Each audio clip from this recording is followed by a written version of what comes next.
Au nom du Père, du Fils et du Saint-Esprit. Amen. Pour qu'il n'y ait que la paix, pour qu'il n'y ait que l'amour, et pour qu'éclate au grand jour la vérité à jamais. Guide-nous, François, par ta vie d'évangile. Guide-nous, François, par ta vie d'évangile. Comme on chérit un enfant, comme on devient un ami, comme on saisit le moment de partager les soucis. Donne-nous, François, même que d'évangile. Donne-nous, François, même que d'évangile. Bonne fête à tous et à chacun. Nous souhaitons bonne fête à tous ceux qui connaissent Saint François d'Assise. Nous fêtons Saint François d'Assise le 4 octobre. Le mois d'octobre est le plus beau mois de l'année parce que c'est le mois où on fête plusieurs saints importants. Et en même temps, c'est le mois du rosaire. Le mois du rosaire, les roses. Les saints qui sont dans ce mois vivent dans les roses. Et les personnes qu'on a accouchées le mois d'octobre vivent dans les roses. Quelle joie de savoir que le mois d'octobre est le plus beau mois de l'année. L'année liturgique, le plus beau mois de l'année liturgique, le mois du rosaire. Le mois de Saint François d'Assise, le mois de Sainte Thérèse l'Enfant Jésus, le mois de Saint Jean-Paul II. Alors, je ne peux pas citer plusieurs saints qui sont dans le mois d'octobre. Alors, je vous souhaite bonne fête à tous et à chacun. Bonne fête à tous les franciscains. Moi, c'est le frère Jean Fresnel de l'Ascension. Alors, je vous souhaite de bonnes fêtes. Nous allons partager ensemble cette méditation de la vie de notre Père séraphique Saint François. L'union mystique de Saint François d'Assise, le mariage spirituel de Saint François d'Assise avec Dieu, avec Jésus crucifié. Avec Jésus crucifié. Vous savez que Saint François d'Assise a reçu son appel et sa mission en contemplant la croix. Le crucifix de Saint Damien qui est derrière moi, c'est le crucifix qui a parlé avec François en lui disant « Va François, rebâtis mon église qui tombe en ruine. » Est-ce que c'est l'église bâtiment ou bien c'est l'église corps mystique du Christ qui sont les membres, qui sont les chrétiens? Les chrétiens font partie de l'église avec grand E. Et le bâtiment, c'est l'église avec petit E. Alors, si Jésus a dit à François, va et rebâtis ma maison, mon église qui tombe en ruine, François doit reconstruire la foi des chrétiens, le cœur des chrétiens qui est la demeure de Dieu, les chrétiens qui sont les tabernacles vivants, ambulants de Jésus eucharistique. Et aussi la maison qui est la demeure de Dieu aussi, où Dieu peut résider, où Dieu reste. Le lieu de la rencontre de Dieu, c'est un bâtiment, le temple, l'église avec petit E. François, quand il nous parle aujourd'hui en cette fête de l'union mystique du mariage spirituel entre lui et le crucifié, dans sa chair, par l'impression des saints stigmates, François nous montre de quel degré d'union qu'il a eu avec Jésus crucifié. 2 ans avant sa mort, François d'Assise s'était retiré dans la Toscane avec 5 de ses frères sur le mont Adverne afin d'y célébrer l'Assomption de la très sainte Vierge Marie au ciel, l'élévation de la Vierge Marie au ciel. et préparer aussi la fête de Saint Archange Michel, Gabriel et Raphaël qu'on a fêté le 29 septembre. Alors, entre le 15 août et le 29 septembre, ça fait combien de jours? Ça fait 40 jours. Donc François voulait passer 40 jours pour vivre cela. Mais le 17 septembre, le 29 n'est pas encore arrivé, mais le 17 septembre, François vit quelque chose d'extraordinaire. C'est le jour où il a reçu les sacrés stigmates dans son cœur, dans son corps. De la Sainte Croix, François priait, les bras étendus à la croix, les bras étendus sur la croix, François criait. Il a ouvert les bras comme ça, il priait. Comme la prière de la miséricorde divine. Il a étendu les bras, il priait, agenouillé devant le crucifix et dans sa cellule, dans sa grotte, François était en train de prier au mont Adverne. Et qu'est-ce qu'il disait dans sa prière? Ô Seigneur Jésus-Christ, disait-il, accorde-moi 2 grâces avant que je ne meure, autant que cela est possible, que dans mon âme et aussi dans mon corps, je puisse éprouver les souffrances que toi, Jésus, tu as dû subir dans ta cruelle passion et ressentir cet amour démesuré qui t'a conduit, toi, le Fils de Dieu, à souffrir tant de peines pour nous les hommes et pour notre salut. Voilà ce que François priait et il répétait ça au fur et à mesure sur la croix. Pour que l'amour soit aimé, que le pardon soit donné, que vive dans l'unité l'Église communauté. Guide-nous, François, des vrais nids d'évangile. Guide-nous, François, des vrais nids d'évangile. L'impression des sacrés stigmates. Quant à l'expliquer, ce miracle que François a vécu sur le mont Adverne des sacrés stigmates, ce mystère a été montré à nos yeux pour que, en voyant, on n'ait plus le temps de demander qu'est-ce qui s'est passé. Jésus a marqué ce stigmate dans le corps de François pour que dans ce silence des stigmates qui ne dit rien, mais qui sont un mystère, en voyant ce stigmate, nous puissions savoir que oui, véritablement, Jésus est mort sur la croix pour notre salut et pour le salut de l'humanité. Alors les stigmates elles-mêmes nous révèlent ce que Jésus veut par là nous dire à travers ces sacrés stigmates. En effet, merveilleuses stigmates, d'après les auteurs mystiques, les stigmates sont bel et bien une récompense accordée gratuitement par Dieu à l'âme contemplative, ou encore une disposition spéciale pour l'élever à l'union mystique. Alors nous devons demander à François, mon Dieu, soyez favorable à nous qui sommes des pécheurs,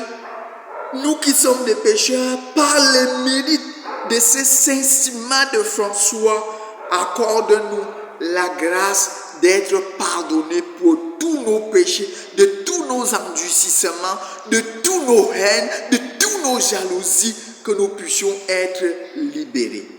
Sur le mont de l'Adverne, François reçut un gage plus complet de son union mystique. Jésus crucifié lui donne ce qu'il possède. Jésus crucifié lui donne ce qu'il possède. Qu'est-ce que Jésus possède? Les marques de clous sur ses mains, sur ses pieds et sur son côté ouvert. Ce clou vivant dans les mains et les pieds de son fidèle serviteur François, la blessure de son divin cœur, en ouvrant son côté, François porte en lui les plaies de Jésus. Alors Jésus, c'était les plaies des soldats. C'est les soldats qui ont percé les mains de Jésus, les pieds de Jésus et la lance qui a transpercé son côté ouvert par la lance. Mais François, ce n'était pas les clous, mais c'était la lumière brillante du Christ, la lumière du crucifié qui a marqué, qui a imprégné le sceau de la croix de Jésus, a imprégné ses mains, son côté et ses pieds. Alors désormais, François porte en lui les marques de la souffrance de Jésus. Ce n'est pas les marques de la souffrance des soldats comme pour Jésus, mais c'est les marques de la souffrance de Jésus. Ce n'est pas les marques de la souffrance de nos péchés que François porte, mais c'est les marques de l'amour de Jésus qu'il porte. Puisque Jésus a porté les marques de nos ingratitudes, de notre abandon, de nos péchés. Mais François porte les marques de l'amour du crucifié envers l'humanité. Puisque François voulait être identifié au Christ crucifié, il s'est dépouillé totalement. François s'est dépouillé. Il vit la pauvreté. Alors ce qui marque la vie franciscaine, c'est la pauvreté. Tout franciscain doit vivre la pauvreté, le dépouillement, le détachement, puisque nous vivons de la croix de notre Seigneur Jésus-Christ qui devient notre fierté, notre fierté. Désormais, tout entre eux deux est devenu commun. Entre François et Jésus est devenu commun. Les plaies de Jésus sont les plaies de François. Les plaies de Jésus sont désormais les plaies de François. Mort au monde, François ressent l'effet de la promesse du Fils de Dieu au bon larron. Qu'est-ce que le Fils de Dieu a dit au bon larron sur la croix? Jésus a dit au bon larron sur la croix, aujourd'hui tu seras avec moi dans le paradis. Aujourd'hui même tu seras avec moi au paradis. Alors François, en adorant le crucifié agenouillé au mont de l'Alverne, qu'est-ce que Jésus lui dit sur la croix? Aujourd'hui, tu seras avec moi dans la passion. Aujourd'hui, tu seras avec moi dans la passion. Aujourd'hui, je vais te marquer des marques de mes souffrances, de mon amour pour l'humanité. Alors, François a été marqué aujourd'hui. Cela veut dire que tous les franciscains, tous ceux qui sont les dévots de François, pour vivre véritablement de l'amour de Jésus, ils doivent invoquer François. Ceux qui vivent dans la souffrance, le rejet total, doivent invoquer François. En demandant à François, François, par les mérites de tes saintes stigmates que Jésus t'a marqué, montre-moi l'amour que je dois aussi avoir avec Jésus. Montre-moi comment je dois vivre cette union mystique, ce cœur à cœur avec Jésus, ce mariage mystique, cette noce de l'agneau avec l'agneau immolé sur la croix. Comment je dois vivre les noces avec l'agneau? Comment je dois vivre le mariage nuptial avec l'agneau de Dieu? La chair de François ornée des sacrés stigmates ne garde plus les traces de la honte, vertige du péché originel. Cette miraculeuse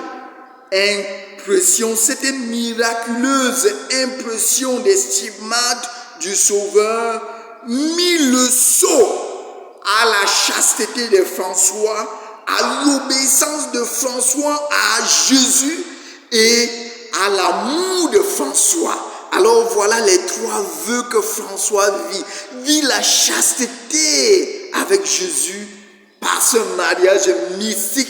Vit la pauvreté avec Jésus par ce dépouillement et vit l'obéissance avec Jésus parce qu'il veut vivre l'obéissance, mettre la parole de Dieu en application. C'est pour cela que nous appelons François l'homme catholique. Il est homme catholique, homme universel, homme catholique, parce qu'il vit la fraternité universelle, l'homme catholique.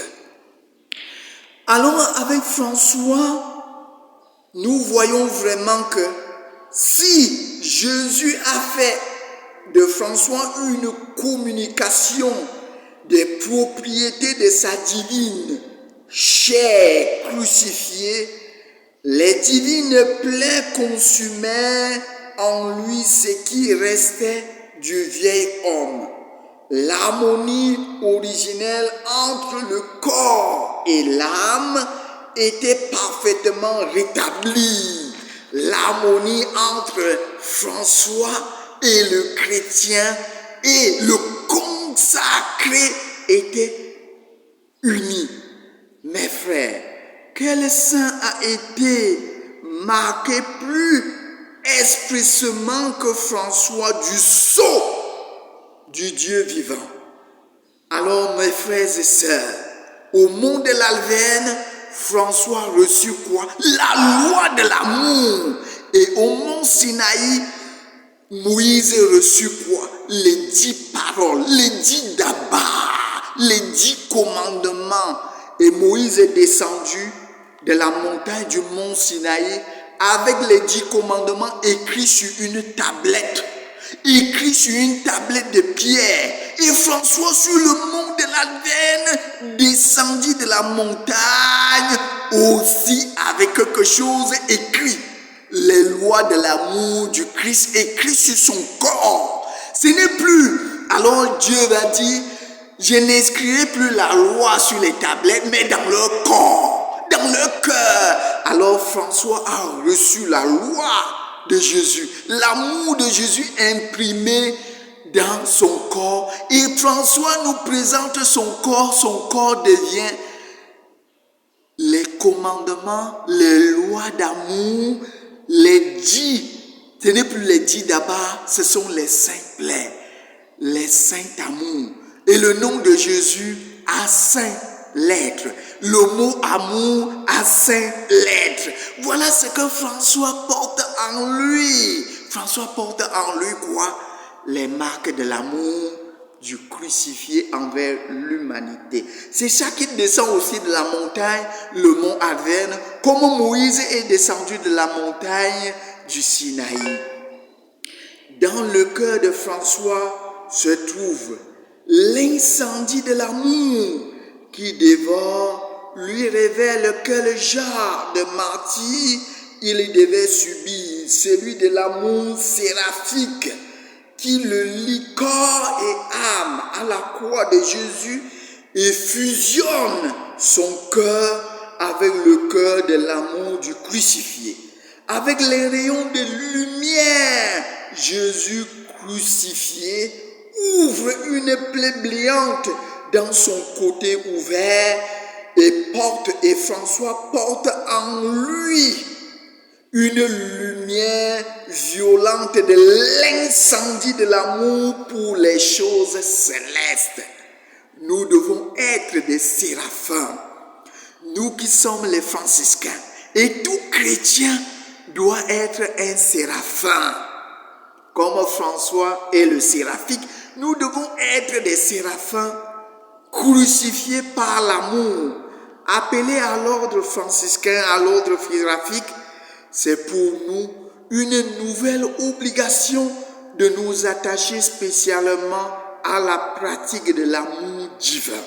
À la pratique de l'amour divin, ce sont en effet les ardeurs ineffables de leur amour qui distinguent les séraphins des autres chœurs angéliques. Semblable à un séraphin incarné, Saint François était comme une fournaise ardente, toujours embrasée de l'amour divin. Tu as rempli ta mission au cœur de la création, que même fidélité nous engage à travailler. Conduis-nous, François, au chemin d'évangile.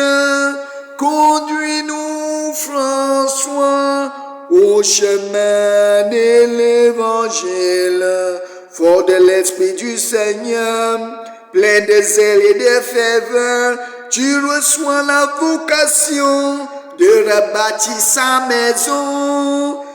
Instruis-nous, François, par ta vie d'évangile. Instruis-nous, François, par ta vie d'évangile. Notre Père dans les cieux, toi seul grand, seul merveilleux, que l'amour de ton amour nous consume chaque jour. Brûle-nous, François, au feu de l'évangile. Brûle-nous, François, au feu de l'évangile. Bonne fête à tous et à chacun. Bonne fête à tous et à chacun. Merci.